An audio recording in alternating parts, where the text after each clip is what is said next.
కుళ్ళిపోయిన vegetables and bad quality supplies. దాని appropriate cases already book చేశాము. అలానే రైస్ బ్యాగ్స్లో కొంత పీడిఎస్ సరుకు కూడా దొరకడం జరిగింది. దానికి ఇక్కడ మన సిఎస్డిటీ గారు ఉన్నారు. He'll be filing 6A case అనేది కూడా బుక్ చేస్తారు దానికి. అదర్ దెన్ దట్ ఈ హాస్పిటల్ ల్యాబ్ ఏవైతే ఉన్నాయో వాటికి రిజిస్ట్రేషన్ లేదు అనేది మాకు హైలైట్ అయింది.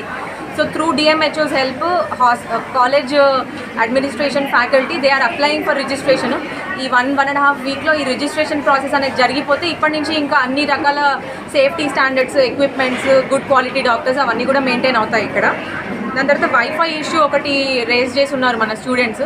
సో వైఫై అనేది అందరికీ ఇప్పుడు ఈ బేసిక్ రిక్వైర్మెంట్ కాబట్టి అది వెంటనే లైబ్రరీలో రీస్టోర్ చేస్తామని ఫ్యాకల్టీ మనకి ప్రామిస్ చేశారు. That will be done with in 1 వీక్లో జరిగిపోతుంది.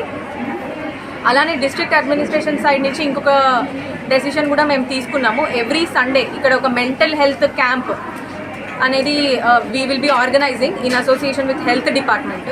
ఇక్కడ ఇంత 7,000 మెంబర్స్ స్టూడెంట్స్ ఉన్నారు కానీ కౌన్సిలర్ లేకపోవడం వల్ల స్టూడెంట్స్ పేరెంట్స్ నుంచి దూరంగా ఉన్నప్పుడు ఎట్లాంటి మెంటల్ హెల్త్ ఇష్యూస్ ఫేస్ చేస్తున్నారు, డిప్రెషన్, లోన్లీనెస్, యాంగ్జైటీ, వీటన్నిటి కోసం every week wheel send a counsellor here.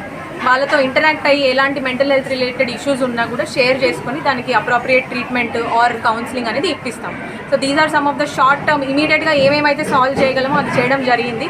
దాని తర్వాత ఒక ఇంపార్టెంట్ పాయింట్ ఏంటంటే ఈ IIIT అనేది ఇట్స్ అన్ ఆటోనామస్ బాడీ. మేము ఎవరం కూడా ఇక్కడ రావాలని మాకు లేదు, బట్ ఇంత ఇష్యూ అయింది కాబట్టి రావడం జరిగింది. Going forward we have confidence that వీళ్ళే ఇక్కడ ఉన్న ఇష్యూస్ని ఇంటర్నల్గా సాల్వ్ చేసుకుంటారని వీఆర్ హోపింగ్. Thank you.